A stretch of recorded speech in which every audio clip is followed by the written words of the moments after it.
나오시 깨는 저. 깨도 요리다. 부드러운가?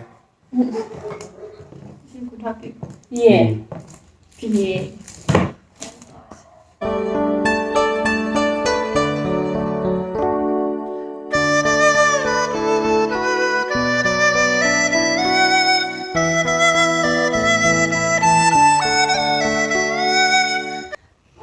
Hi everyone. Ikaw lang ako. Ihatin. होशियार अशी video से ममांगी वीडियो हाइदी जोलो चिप तो अदु की दामाना काबगी होइना केक लेबने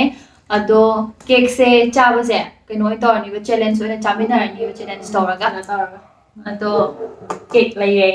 मैं ngasi मा आगांग मालबे Khô cái rồi nghe gì đó. Mình có sang cái gì rồi. अदो मैं वीडियो से होद्रेगे ममांगदा कोइना सुपर स्मेली ना ब्रांड अमा लेबनी मोइगी ब्रांड दो प्रोडक्ट अतैसु मैम यावे दुदगी कोइना डिओडोरेंट दो मोइगी रिव्यू के कालो फजाइना दुगी डिओडोरेंट कोइना चेंजी ले तो अदु सिगी डिओडोरेंट से अखोइगी इंडिया गी ओइना दि बेस्ट डिओडोरेंट ओइदोइने बा हाइदि मरक्ता को अदुगा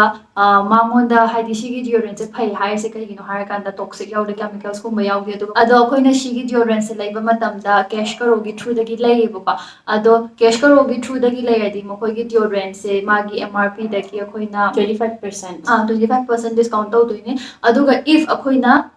599 की लई तादी 500 कैशबैक लाक्तेबा थ्रू कैश करो अदुगा मैम हजिक नावबना हाइगो 500 कैशबैक लाएना हाइबदो अदो खoi था अमदा मंगारक हाइदि मंगारक वैलिड ओहेबको अदुगा मैम सी लोइना मक थमग्रगा मु प्रीपेड ता लैरगा नमु टोटली ngasai मैम दुगी डिस्काउंट तो अदुदगी प्लस 5% डिस्काउंट अमुक लाक्तोइने कैश करोगी थ्रू दगी हाइदि यामेना अदो मैम कैश करो से कइनो तो दुम हाना दे खंबिरमनी खले अदुगा आइगी वीडियो येंबगैसु दुम खंगमनी ममांगदसु कैश करो से पनग्रमनी कैश करो से इंडिया की बिगेस्ट कैशबैक ऐप ने अदुगा मंगोंदा यावरिसे Amazon Flipkart Myntra 1500 प्लस है वेबसाइट यावेबा मागी थ्रू दगी ऑर्डर तौरदि दुम कैशबैक फंगदोइनेबा अदुगा अखोइना फंगदो कैशबैक सु असेंबा पैसा नत्रगा हाइदि Amazon की बाउचर ओइना ऑनथोपसु यायबा अदुगा बैंक अकाउंट दसु दुम चंगहलकपा याये मैम आई डिस्क्रिप्शन बॉक्स कैश करोगी लिंक यावबनेबा सिगी लिंक सिदा चंगागा कैश करो से डाउनलोड तौबियो अदु ओइरगदी अदोमदा हेक डाउनलोड तौबगा ₹25 बोनस ओइना दुम फंगदोइनेबा खुदकता अदो सुमाइन तौरगा खोगी अकाउंट अमा हांगनी अकाउंट हांगाबा मतुंगदा अखोइना सुपर स्मेली से थीरनी दना सिगी मोगी सिदगी अदुगा फंगाबा मतुंगदा कोइन ऑरेंज बटन अमा उगनी बसी ऑरेंज बटन सिदा नंबिरो अदुगा कैश करोना सुपर स्मेली की मुखोगी वेबसाइट ता अदोम से डायरेक्टली दुम पुबिरनी अदगे खोइ नॉर्मली खोइ अपाम्बा पोत खै कार्ट हापगा दुम पोत लेबे यारनी को अदुगा कईगुंबा खोइना डिस्काउंट को फंगनिंगागदी सेफ SAVE25 हारिबसे नंबिरो सिमाइन तौरगदी फ्लैट डिस्काउंट फंगदोइने अदुगा खोइगी पेमेंट कै कालोइनमक तौबे यारनी सिगी मतुंगदा अखोइगी माय अर्निंग हारिबा सेक्शन दो अदुदुदा अखोइ कैशबैक क्यामुक लेगे हाइबदो अदु उवा फंगनी अदुगी मतुंगदा अखोइना फंगिबा कैशबैक से अखोइगी बैंक अकाउंट दा डायरेक्ट हापचनबा नत्रगा Amazon की बाउचर ओइना ओनथोकपा यादोइनेबा अदुना मैम डिस्क्रिप्शन बॉक्स यावरिबा लिंक से चंगबियो अदुगा कैश करो से साइन अप तौबियो अदुगा पोचै लेबियो नंबर दी सुकुइरा मरा 30 हाउदी लोकलो फगेको सी स्माइल ऑफ पुतन म्यूजिक का हाफ हाफ पेऊ उल्लम मुने के करे परि फजामनी है केक से जाबन हाउदो केक चिम खाली दाई ओंगा सीदिन अहुम थो ना चौबन अय चौबन अदुगा क्रीम जी गाइन दौने क्रीम याव मपा पिसला थिनरसे करी यारो अहुम थो नंगने मरी थो तोरे नावना आई तो होये सुमाइ लाक्तोइने अदु मासिदि बिटु बिग एतो नावना No, that is wrong. अहुम थो हाइबने साइना मरी थो एतो थोय चाय करिसि यारे याद्रे से माइगे सुना याद्रे चाय शाम में मगदरगा प्लेट तो खाना पनिशमेंट ने काय ना पायरगा ने चोंबी लेरक नबी करिनो ना जुगो चादे हे थांग होरे ले होरे हाफ के कार कुछ दा किनो तो सिराबा मिरे सदा खाना सिराबा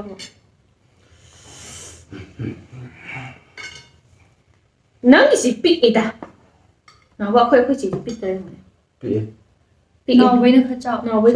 ꯈꯔ ꯆꯥꯎ ꯔꯣꯁ ꯃꯄꯥꯟꯗꯣ ꯔꯣꯁ ꯑꯃ ꯄꯣꯛꯄ꯭ꯔꯣ? ꯂꯧꯔꯣ ꯅꯪ ꯔꯣꯁ ꯁꯤ ꯑꯩ ꯁꯤ ꯂꯧꯔꯦ ꯑꯉꯥꯎꯕꯈꯩ ꯔꯣꯁ ꯑꯃ ꯂꯧꯔꯣ ꯔꯣꯁ ꯑꯃ ꯅꯪ ꯂꯧ ꯑꯩ ꯀꯩꯅꯣ ꯇꯧꯔꯦ ꯅꯪ ꯏꯄꯤꯛ ꯄꯤꯛꯑꯦ ꯍꯥꯏꯕ ꯆꯦ ꯂꯧꯒꯦ ꯍꯥꯏꯕ ꯐꯖꯔꯦ ꯅꯠꯇꯦ ꯅꯣꯏꯗꯤ ꯇꯁꯦꯡꯅ ꯄꯨꯍꯜꯂꯒꯦ ꯑꯁꯥꯝ ꯌꯥꯝ ꯍꯥꯞꯄꯁꯤꯒꯤꯅ ꯅꯪ ꯑꯩꯈꯣꯏ ꯆꯦ ꯌꯥꯝ ꯌꯥꯝꯗꯦꯕ ꯑꯁꯦꯡꯕ ꯑꯩꯒꯤ ꯌꯥꯝꯃꯤ ꯅꯥꯎꯕꯤ ꯁꯤ ꯌꯥꯝꯃꯤ ꯌꯥꯝꯗꯦ ꯌꯥꯔꯦ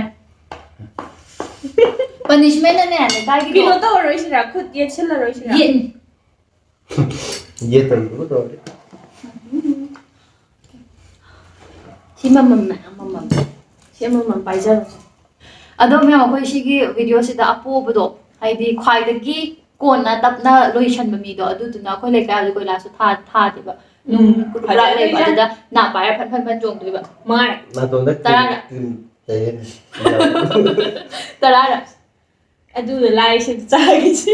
ꯂꯥꯎ ꯌꯦꯠꯂꯒꯦ ꯅꯪꯅ ꯌꯦꯠꯄ ꯍꯥꯏꯁꯦ ꯀꯃꯥꯏꯅ ꯌꯦꯠꯂꯒꯦ ꯃꯔꯤ ꯌꯦꯡꯉꯦ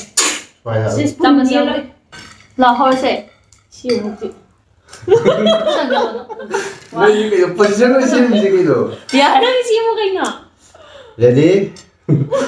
1 2 ꯅꯣꯠ ꯇꯧꯅꯨꯀꯣ 3 ꯍꯦ ꯈꯨꯠꯁꯥꯏ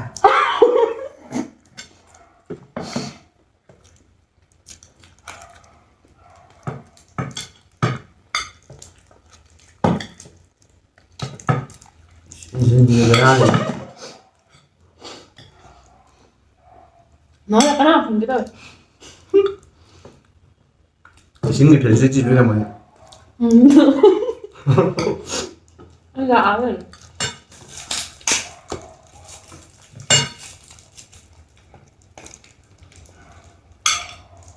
블랙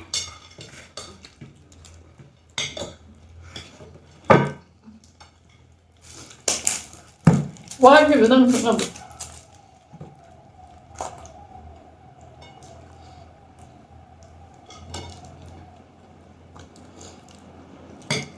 맞아 얘만 먹어 이거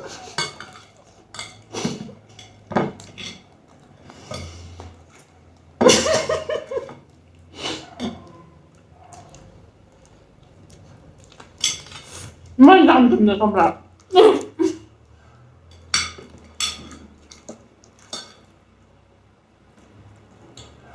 와 마우형이다 말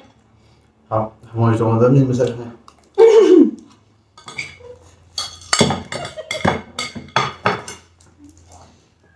Finish.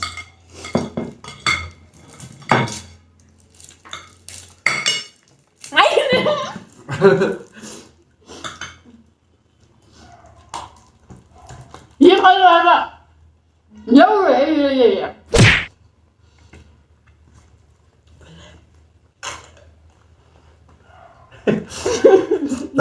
tay ai đâu ai qua ngồi chỗ đó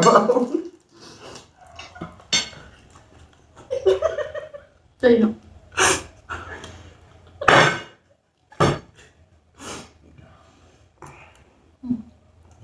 Em tắt em gì chị 너희 아이고 gì Chị yêu gì nào bị chị 치야왜 giống chị có đi chị 치야왜 야우디 누가 저기 치야왜 나 진짜 치야왜 Kêu mà nó phải nể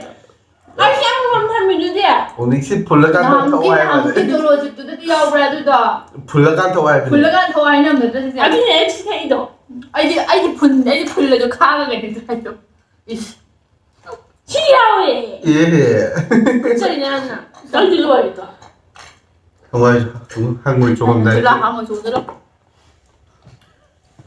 lại 스틸 뭐 다 늘었니다 거죠 아니 치야왜 내 친타 이거 nào cái yêu cái 마 허락보다 마모 조금 고탈이네 봐 em fully ni không bra ở đây chị sẽ thật vào đây cũng ngọt rồi 뿜뿜 이거 때문에 baby 아니 치야한테 해야지 제 애는 해줘야지 dạ 아고 있는 걸 놓을까 이거 약간 야우리 ở đâu em cái nó đâu rồi sẽ không có chung là sẽ đó nó đâu thu tuyệt 아니야 누구 보고 있을까 이거 khuất là đúng lâu không này là gì ꯋꯥꯔꯝꯑꯞꯅꯦ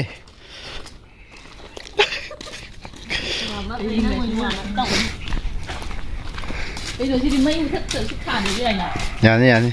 ꯑꯩꯅ ꯍꯥꯏꯗꯣ ꯁꯤꯠꯂꯦꯅ ꯁꯤꯅ ꯑꯩꯈꯣꯏ ꯁꯪꯒꯣꯏꯅꯤ ꯃꯤꯒꯤ ꯁꯪꯒꯣꯏꯅꯤ ꯇꯧꯍꯩꯗꯕ ꯀꯩ ꯇꯧꯔꯁꯦ ꯂꯩꯔꯛ ꯅꯠꯇꯦ ꯁꯪꯒꯣꯏꯅꯤ ꯍꯥꯏꯌꯣ ꯑꯩꯈꯣꯏ ꯂꯩꯔꯛꯁꯦ ꯌꯥꯝ ꯐꯖꯕꯅꯤ ꯅꯣꯡꯁꯨ ꯊꯥꯗꯕ ꯁꯤ ꯐꯖꯅ ꯆꯣꯡꯉꯨꯀꯣ ꯁꯤꯗꯒꯤꯅꯦ ꯑꯩꯁꯦ ꯄꯨꯛꯇꯣꯠ ꯁꯦꯇꯣ ꯃꯣꯏꯁꯤ ꯄꯥꯎꯉꯣꯏ ꯗꯨꯀꯥꯟꯗ ꯑꯩꯈꯣꯏ ꯊꯣꯡꯉꯥꯟꯕ ꯆꯣꯡꯉ ꯌꯥꯏ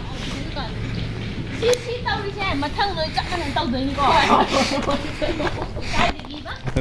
ꯗꯨꯀꯥꯟ ꯃꯅꯥꯛꯇꯩ ꯃꯣꯏ ꯗꯨꯀꯥꯟꯗꯒꯤ ꯑꯩꯈꯣꯏ ꯊꯣꯡꯉꯥꯟꯕ ꯑꯩ ꯄꯨꯛ ꯌꯥꯏ ꯆꯠꯂꯣ ꯑꯦꯛꯁꯀ꯭ꯌꯨꯁ ꯇꯧꯔꯛꯀꯅꯨ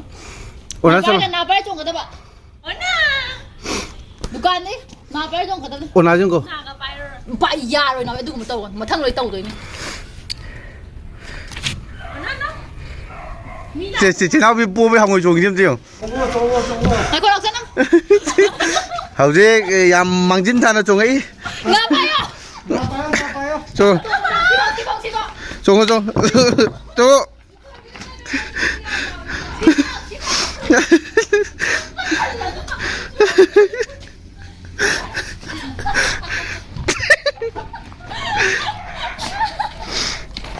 항어의 구조는 오미론 민족 말이에요.